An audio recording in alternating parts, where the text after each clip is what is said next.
اللہم صلی علی سیدنا و مولانا محمد و بارک وسلم وصلی علیہ۔ السلام علیکم۔ ناظرین کرام، اللہ پاک سے دعا ہے کہ اللہ پاک آپ پر اپنی رحمتیں، برکتیں اور سلامتی نازل فرمائے۔ بھائیوں اور بہنوں، جو نماز ظہر کے بعد قرآن پاک کی 4 سورتیں پڑھتا ہے، اللہ اس کی ہر حاجت کو پورا کر دیتا ہے۔ ناظرین کرام، اللہ کے نزدیک سب سے محبوب چیز وقت کے اندر نماز پڑھنا ہے۔ وہ کسی حال میں معاف نہیں، اور جو جان بوجھ کر نماز چھوڑے اس کا نام جہنم کے دروازے پر لکھ دیا جاتا ہے۔ اللہ اکبر۔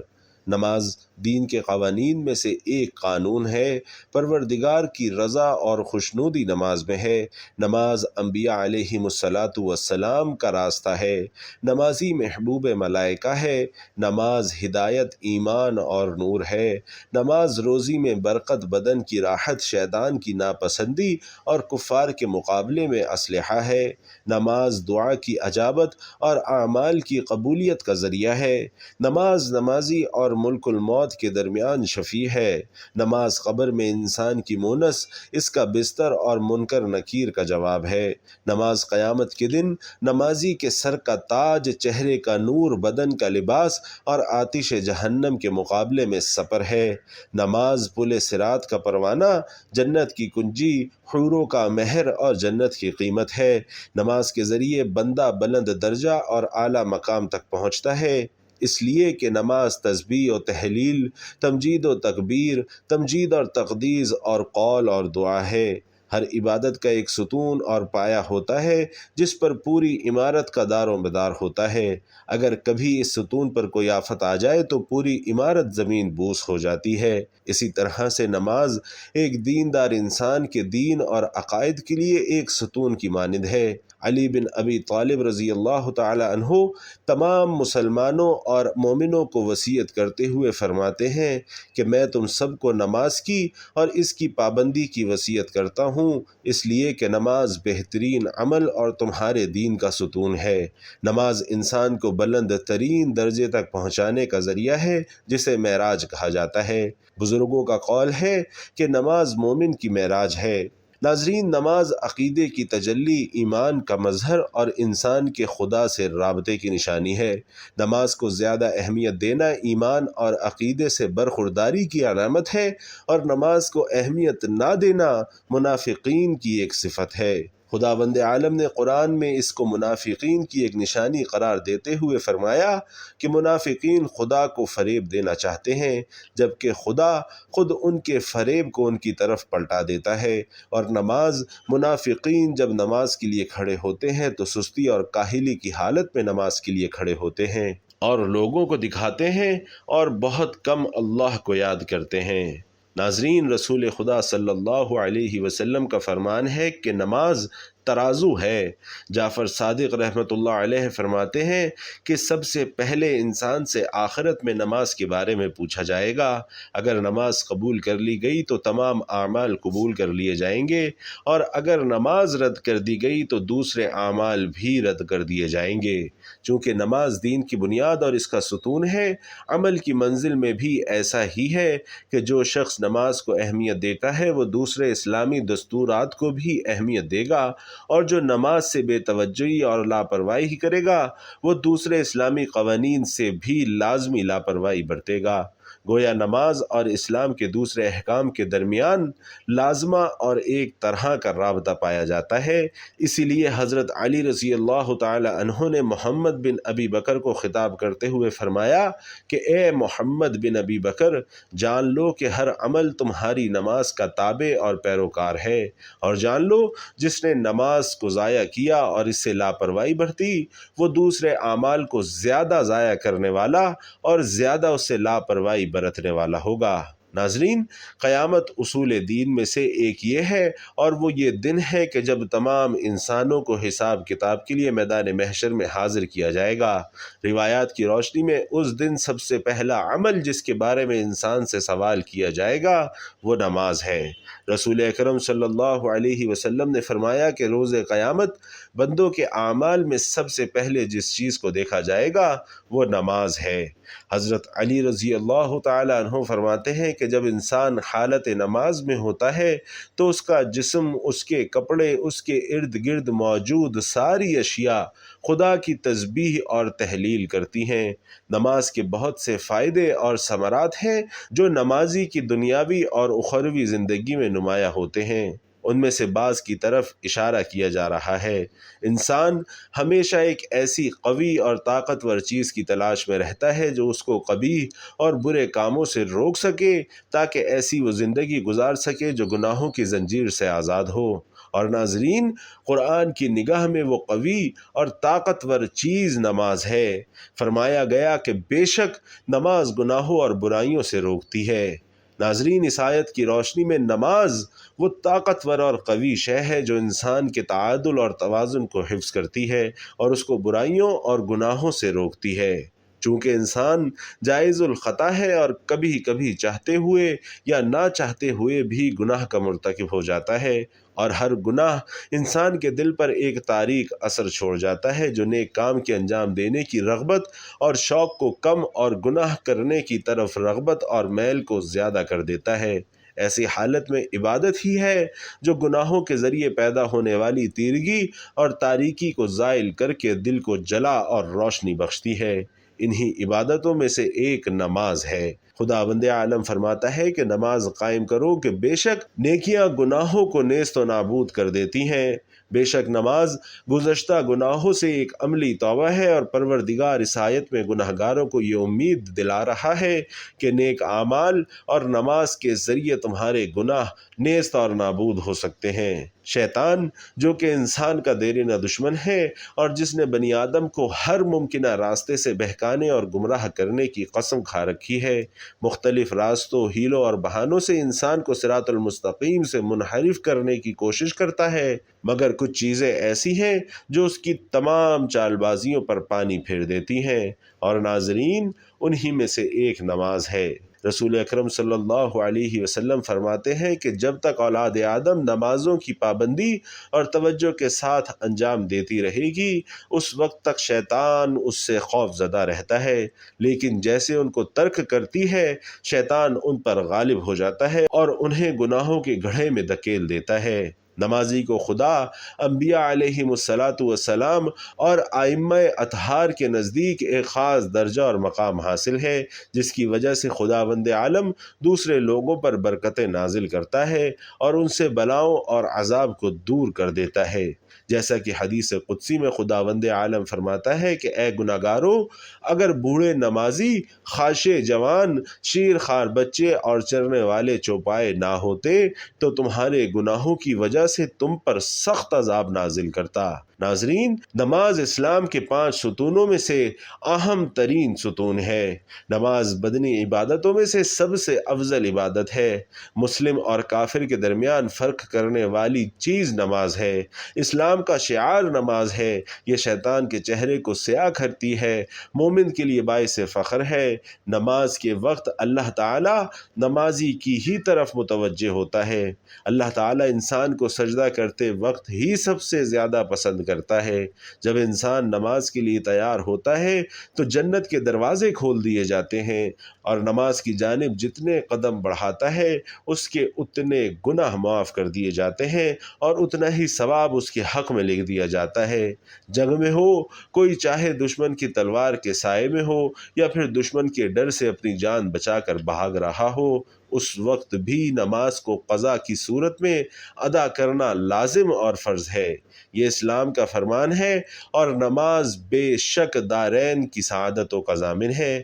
اللہ عز و جل قرآن مقدس میں ارشاد فرماتا ہے کہ یہ کتاب پرہیزگاروں کو ہدایت ہے جو غیب پر ایمان لائے اور نماز قائم رکھتے اور ہم نے جو دیا اس میں سے ہماری راہ میں خرچ کرتے ہیں، اور فرماتا ہے کہ نماز قائم کرو اور زکوٰۃ ادا کرو اور رکوع کرنے والوں کے ساتھ نماز پڑھو، یعنی مسلمانوں کے ساتھ، کہ رکوع ہماری شریعت میں ہے، یا تو پھر باجماعت سے نماز ادا کرو۔ ناظرین، نماز کی اہمیت اس سے بھی پتہ چلتی ہے کہ اللہ رب العزت نے سب احکام اپنے نبی کریم صلی اللہ علیہ وسلم کو زمین پر بھیجے، لیکن جب نماز کی فرضیت منظور ہوئی تو حضور علیہ الصلاۃ والسلام کو اپنے عرش عظیم پر بلا کر اسے فرض کیا اور شب اسریٰ یعنی معراج کی رات یہ تحفہ دیا۔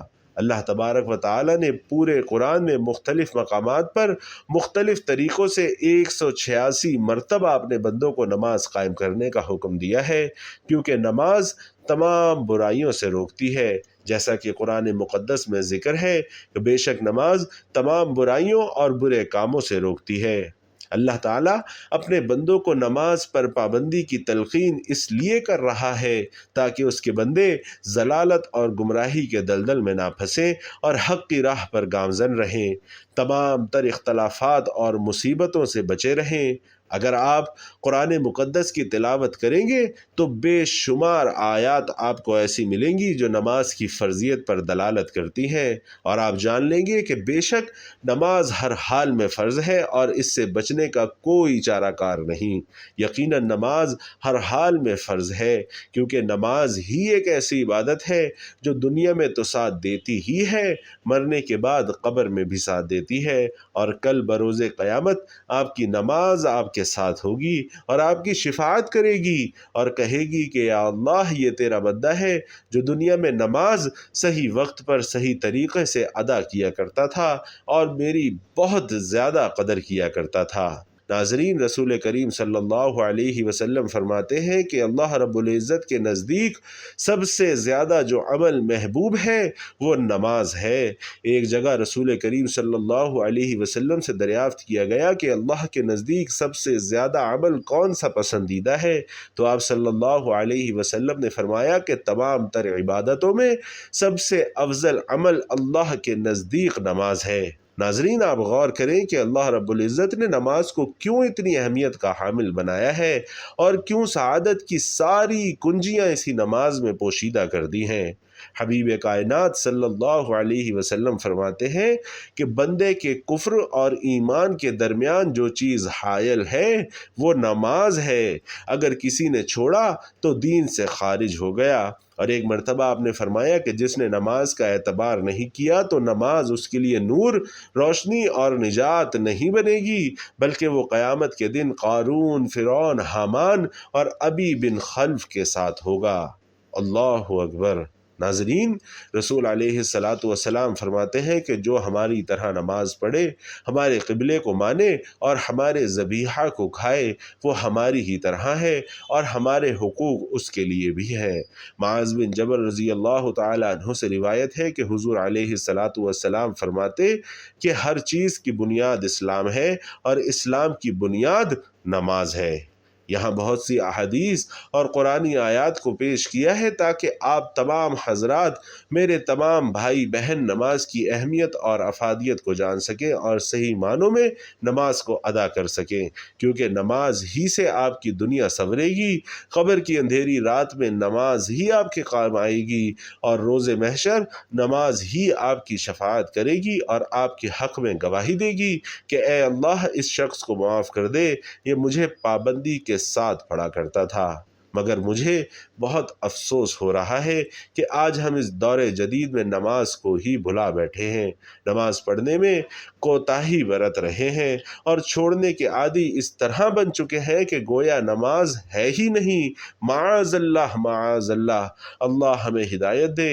اگر آپ چاہتے ہیں کہ آپ کی دنیاوی اور اخروی زندگی کامیابی کے ساتھ ہمکنار ہو اور آپ یہاں بھی سعادت مندوں کی فہرست میں شمار ہوں اور وہاں بھی سعادت مندوں کی فہرست میں آپ کا شمار ہو، تو آپ نماز کو اپنی زندگی کا لازمی حصہ بنا لو۔ یقیناً نماز مشکل حالات میں آپ کے ساتھ کھڑی رہے گی اور کامیابی قدموں کے نیچے رہے گی۔ اللہ رب العزت سے دعا ہے کہ اللہ ہمیں نماز کے ساتھ مساجد کی بھی تعظیم کرنے کی توفیق عطا فرمائے، نماز کو پابندی کے ساتھ اس کے مقررہ وقت پر ادا کرنے کی توفیق عطا فرمائے اور دارین کی سعادتوں سے ہم سب کو مالا مال فرمائے۔ ناظرین، ظہر کی نماز کی فضیلت بہت زیادہ ہے۔ ظہر اسلام کی 5 فرض نمازوں میں سے دوسری نماز ہے جو دوپہر کے وقت ادا کی جاتی ہے۔ یہ نماز جمعے کے علاوہ ہفتے کے 7 دن دوپہر کے وقت ہوتی ہے۔ یہ رسول اللہ صلی اللہ علیہ وسلم کی طرف سے 5 نمازوں کے بعد پڑھی جانے والی پہلی نماز ہے۔ تو جو بندہ ظہر کی نماز کے بعد یہ 4 سورتیں پڑھ کر اپنے اللہ سے دعا مانگتا ہے تو اللہ اس بندے کی ہر دعا کو قبول فرماتا ہے، ہر حاجت کو پورا فرما دیتا ہے، یعنی وہ بندہ ہر پریشانی اور مشکل سے نجات حاصل کر لیتا ہے، کیونکہ ان 4 صورتوں کی فضیلت بہت زیادہ ہے۔ تو ناظرین، وہ 4 صورتوں میں پہلی صورت سورۃ الکافرون ہے۔ بسم اللہ الرحمن الرحیم، قل یا ایہا الکافرون لا اعبد ما تعبدون ولا انتم عابدون ما اعبد ولا انا عابد ما عبدتم ولا انتم عابدون ما اعبد لکم دینکم ولی دین۔ بھائیوں اور بہنوں، سورۃ الکافرون کے فضائل میں کئی احادیث وارد ہوئی ہیں، جن میں سے صرف چند ایک کا تذکرہ کیا جا رہا ہے۔ فروہ بن نوفل رضی اللہ تعالی عنہ سے روایت ہے، فرماتے ہیں کہ ایک شخص نے نبی کریم صلی اللہ علیہ وسلم سے کہا کہ آپ مجھے کچھ وصیت کیجئے، تو آپ صلی اللہ علیہ وسلم نے فرمایا کہ سونے سے قبل قل یا ایھا الکافرون پڑھ لیا کرو، بے شک یہ سورت شرک سے بریت کا اعلان ہے۔ امام المفسرین عبداللہ بن عباس رضی اللہ تعالیٰ عنہ فرماتے ہیں کہ شیطان ابلیس اس سورت کے پڑھنے سے اس قدر غصہ ہوتا ہے جتنا کسی اور سورت سے نہیں ہوتا، کیونکہ یہ سورت شرک سے بریت کا اعلان کرتی ہے۔ سیدنا جابر رضی اللہ تعالیٰ عنہ سے روایت ہے کہ رسول اللہ صلی اللہ علیہ وسلم نے سورۃ الکافرون اور سورۃ الاخلاص کو طواف کی دونوں رکعتوں میں تلاوت فرمایا۔ ناظرین، دوسری سورت سورۃ الاخلاص ہے۔ بسم اللہ الرحمن الرحیم، قل هو اللہ احد اللہ الصمد لم یلد ولم یولد ولم یکن له کفوا احد۔ ان قل شریف کی برکات یہ ہے کہ قل کا 2 حرفی لفظ قرآن میں تقریباً 331 مرتبہ آیا ہے۔ ویسے تو سارا قرآن ہی حضرت محمد صلی اللہ علیہ وسلم کی زبانی مبارک سے ادا ہوا، مگر قل کا لفظ بتلاتا ہے کہ پیغام قدر خصوصی ہے، کیونکہ اللہ تعالیٰ قل کہہ کر اپنے پیارے خلیل اور حبیب محمد مصطفیٰ صلی اللہ علیہ وسلم سے فرما رہے ہیں کہ یہ میرا پیغام دنیا کے لوگوں کو سنا دو۔ اس کے بعد ناظرین تیسری اور چوتھی سورت سورۃ الفلق اور سورۃ الناس ہیں۔ بسم اللہ الرحمن الرحیم، قل اعوذ برب الفلق من شر ما خلق ومن شر غاسق اذا وقب ومن شر النفاثات في العقد ومن شر حاسد اذا حسد۔ بسم اللہ الرحمن الرحیم، قل اعوذ برب الناس ملک الناس الہ الناس من شر الوسواس الخناس الذي يوسوس في صدور الناس من الجنة والناس۔ ناظرین، ایک حدیث میں نبی کریم صلی اللہ علیہ وسلم نے فرمایا کہ آج کی رات مجھ پر کچھ ایسی آیات نازل ہوئی ہیں جن کی مثل میں نے کبھی نہیں دیکھی۔ یہ فرما کر آپ صلی اللہ علیہ وسلم نے یہ دونوں صورتیں یعنی سورۃ الفلق اور سورۃ الناس پڑھیں۔ ابو حابس جہنی رضی اللہ تعالی عنہ سے آپ صلی اللہ علیہ وسلم نے فرمایا کہ اے ابو حابس، کیا میں تمہیں سب سے بہترین تعویذ نہ بتاؤں جس کے ذریعے سے پناہ طلب کرنے والے پناہ مانگتے ہیں؟ انہوں نے عرض کیا کہ حضور ضرور بتلائیے، تو آپ صلی اللہ علیہ وسلم نے ان دونوں صورتوں کا ذکر کر کے فرمایا کہ دونوں معوذتین یعنی سورۃ الفلق اور سورۃ الناس ہیں۔ نبی کریم صلی اللہ علیہ وسلم انسانوں اور جنوں کی نظر سے پناہ مانگا کرتے تھے، جبکہ دونوں صورتیں نازل ہوئیں تو آپ صلی اللہ علیہ وسلم نے ان کے پڑھنے کو معمول بنا لیا اور باقی دوسری چیزیں چھوڑ دیں۔ ناظرین، حضرت عائشہ رضی اللہ تعالی عنہا فرماتی ہیں کہ جب آپ صلی اللہ علیہ وسلم کو کوئی بھی تکلیف ہوتی تو معوذتین پڑھ کر اپنے جسم پر پھونک لیتے۔ جب آپ صلی اللہ علیہ وسلم کی تکلیف زیادہ ہو گئی تو میں یہ صورتیں پڑھ کر آپ صلی اللہ علیہ وسلم کے ہاتھوں کی برکت سے امید سے آپ صلی اللہ علیہ وسلم کے جسم مبارک پر پھیرتی۔ جب نبی کریم صلی اللہ علیہ وسلم پر جادو کیا گیا تو جبرائیل علیہ السلام یہی دو صورتیں لے کر حاضر ہوئے اور فرمایا کہ ایک یہودی نے آپ صلی اللہ علیہ وسلم پر جادو کیا ہے اور یہ جادو فلاں کنویں میں ہے۔ آپ صلی اللہ علیہ وسلم نے حضرت علی رضی اللہ تعالی عنہ کو وہاں بھیج کر اسے منگوایا۔ ناظرین، یہ ایک کنگھی کے دندانوں اور بالوں کے ساتھ ایک تانت کے اندر 11 گرہیں پڑی ہوئی تھیں اور موم کا ایک پتلا تھا جس میں سوئیاں چبوئی ہوئی تھیں۔ حضرت جبرائیل علیہ السلام کے بتائے گئے طریقے کے مطابق آپ صلی اللہ علیہ وسلم ان دونوں صورتوں میں سے ایک ایک آیت پڑھتے جاتے اور گرہ کھلتی جاتی اور سوئی نکلتی جاتی، یہاں تک کہ خاتمے تک پہنچتے پہنچتے ساری گرہیں بھی کھل گئیں اور سوئیاں بھی نکل گئیں اور آپ صلی اللہ علیہ وسلم اس طرح سے صحت مند ہو گئے جیسے کوئی شخص جکڑ بندی سے آزاد ہو جائے۔ ناظرین، آپ صلی اللہ علیہ وسلم کا یہ معمول بھی تھا کہ رات کو سوتے وقت سورۃ الاخلاص اور سورۃ الفلق اور سورۃ الناس پڑھ کر اپنی ہتھیلیوں پر پھونکتے اور پھر انہیں پورے جسم پر ملتے، پہلے سر، چہرے اور جسم کے اگلے حصے پر ہاتھ پھیرتے، اس کے بعد جہاں تک آپ صلی اللہ علیہ وسلم کے ہاتھ پہنچتے وہاں تک پھیرتے۔ 3 مرتبہ آپ صلی اللہ علیہ وسلم ایسا ہی کرتے۔ امام مسلم نے اپنی صحیح میں سیدنا عقبہ بن عامر رضی اللہ تعالی عنہ سے روایت کی ہے کہ نبی کریم صلی اللہ علیہ وسلم فرماتے، کیا تم کو وہ آیتیں معلوم نہیں جو آج کی رات نازل ہوئیں اور جن کی مثال اس سے پہلے کبھی نہیں دیکھی گئی؟ وہ آیتیں سورۃ الفلق اور سورۃ الناس کی ہیں۔ تو ناظرین، آپ سب بھی ان 4 صورتوں یعنی چاروں قل شریف کو پڑھنے کا اپنا معمول بنا لیں۔ آپ پر آنے والی ہر مشکل اور مصیبت انشاءاللہ ختم ہو جائے گی۔ آپ ہمیشہ اللہ کی پناہ میں رہیں گے۔ چاروں صورتوں کو نماز ظہر اور نماز مغرب کے بعد ضرور پڑھا کریں۔ اللہ تعالیٰ آپ کو ہر مشکل اور مصیبت سے انشاءاللہ اپنی حفاظت میں رکھے گا۔ آپ کا ہر مقصد اور حاجت پوری ہوگی۔ آپ کی زندگی اور آخرت انشاءاللہ دونوں سنور جائیں گی۔